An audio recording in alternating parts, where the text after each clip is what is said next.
Seeds for Earth, Echoes of Hengwon, Part 1. Transcript, secure log, coding name, Genesis Prime. Authorization, Mr. Girthy, Omega clearance.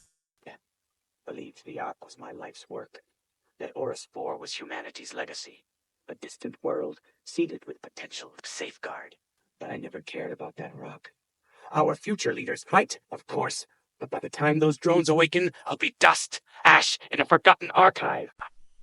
Horus 4 was always a distraction, a secret within a secret, designed to keep those gullible scientists focused on the wrong future.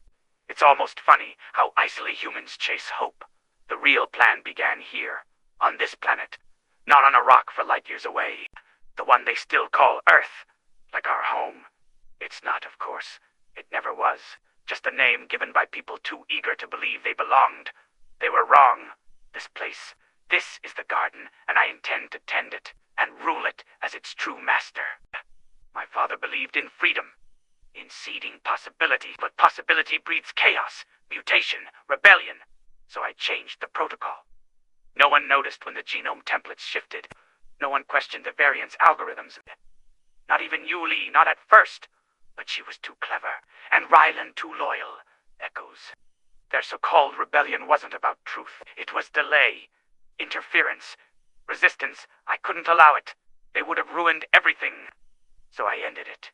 Silence is control, and control is survival. This planet will not grow wild.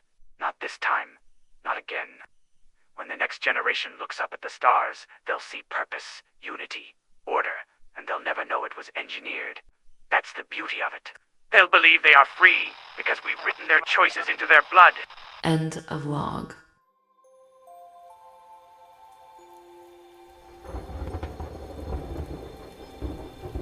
Do not go down this path. Hengwon typed the words with trembling fingers, sending the message anonymously from his encrypted terminal. He stared at the blinking cursor for a moment longer, then slammed the laptop shut. His eyes drifted toward the window. Beyond the glass, the city sprawled like a cold iron lung, monochrome towers stretching into a polluted sky, streets littered with trash and patrolled by silent Federation guards. Their visors glinted beneath streetlights, emotionless, mechanical. He thought of his parents. Of the night they were taken, he remembered screaming after them, reaching for hands that were torn away. The final look of defiance in his mother's eyes before she disappeared into the back of the transport. They had spoken out. They had believed people deserved better than this. And like all who dared to defy the National Federation, they were punished, quickly, and without mercy. He had never seen them again. Maybe, Hengwon thought, he should have said something to Yuli at the cafe. Something real, something brave. But he hadn't. And now he felt like a coward. He wanted to run, to reach her, to pull her away from all of it. But like so many others who lived under the Federation's shadow, Hengwon wasn't allowed outdoors after dark. Not someone with his record. Not someone with his bloodline. Still, he hoped. He hoped that Yuli, brilliant, principled, stubborn Yuli, would understand the warning. Would say no to whatever Mr. Girthy was offering her. Because Hengwon knew something she didn't. Whatever it was, it would not end with a simple offer. He turned from the window and moved quietly into the kitchen. For a moment he stood still, scanning the skyline, then ducked back into the hallway, eyes narrowing as he peered through the keyhole. Clear?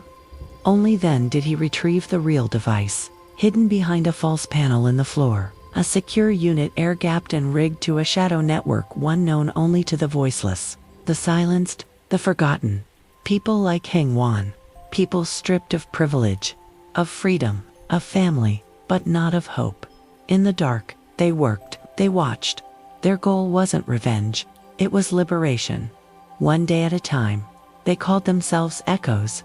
And tonight, their first whisper had been sent. The terminal blinked. X451. The seed bearer is scheduled to arrive tomorrow. Hengwon read the message silently, the room lit only by the blue glow of his hidden screen. The connection to the encrypted network held barely. The lines pulsed like veins beneath digital skin.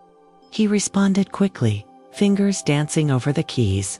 Try to make contact with her as soon as possible. Don't let the Federation get to her first. We need her on our side." Then, silence. The screen remained still, no reply. He stayed seated, tense, not fully leaving, but keeping one eye on the hallway. If he needed to hide the device quickly, he had seconds at most. Then, something changed.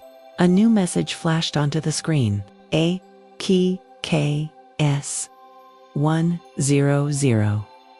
Encrypted, unreadable. At first, Hengwon opened his decoding tool, fingers steady despite the rush in his chest. The data unraveled, revealing coordinates and a single line of instructions. "Meet me at North Park.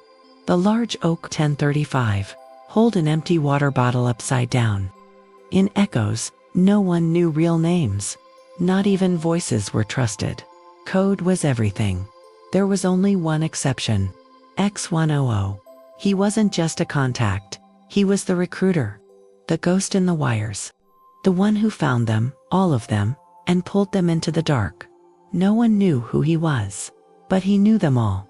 And now, someone was stepping into the light. The morning sun bled through the smog like a wound trying to heal. Hengwon stood in the kitchen, glass in hand, the water cool against his throat. He had not slept, not really. The night had passed in a restless haze, his thoughts spiraling around codes, messages, and the woman he could no longer reach directly. Outside, the city shimmered beneath a veil of toxic gold. Light broke through in fragments, piercing the gray with just enough warmth to make people believe the day was worth living. It was 8 o'clock, the earliest he was allowed to leave his apartment. The Federation did not need bars or cells. Their control was quieter than that, woven into time slots, movement zones, and digital permissions. Prisons were expensive. Control was cheaper, and death was more effective. Hengwon stepped outside, hood up, shoulders low. The street-level scanners pinged softly as he passed. He did not flinch. The system had already decided he was harmless, or not worth the trouble. Yet, he walked toward North Park, toward the oak. That tree had stood longer than any monument. Its twisted limbs reached for the sky like ancient fingers, standing tall against the skyline. After the Great War, it became a symbol of survival. Life clawing its way back from the edge of extinction. And today, it was a meeting point. As he moved farther from the slum called Sector 55WB, the city changed. The grime faded, pavements smoothed. The people grew taller, better dressed, more polished. Their eyes did not dart. They did not check over their shoulders. They had no reason to. This was the territory of the privileged. People untouched by the algorithmic tags that dictated your status, your freedoms, your curfews. Hengwon had never belonged here. Not since his parents were taken. Not since the file marked his family as unstable. He was tolerated, but not trusted. Above him, drones drifted silently. The birds of this new world. Some delivered goods, others watched. They always watched. And he kept walking. Holding the empty water bottle upside down, Hengwon walked toward the oak. His eyes moved slowly across the area, keeping his body language relaxed and natural. He did not want to draw attention. There was a bench near the tree. Strange. He did not remember it being there. Then again, he did not spend much time in North Park, or in this part of the city at all. "Excuse me, sir?" A voice called out, almost cheerfully. "Would you like to hear about life after death? About how our gods want us to serve them?" Hengwon tensed. Krakians, a fringe religious group. Officially allowed, heavily monitored, and quietly supported by the National Federation. Their public speeches were just disruptive enough to seem free, and just useful enough to serve a purpose. "No thank you," Hengwon answered calmly. Not to be polite, but because he was afraid. The Krakians had a reputation. They reported anything that seemed non-compliant to the Federation. The man held out a thin booklet. "Take this mini book on the meaning of life," he said.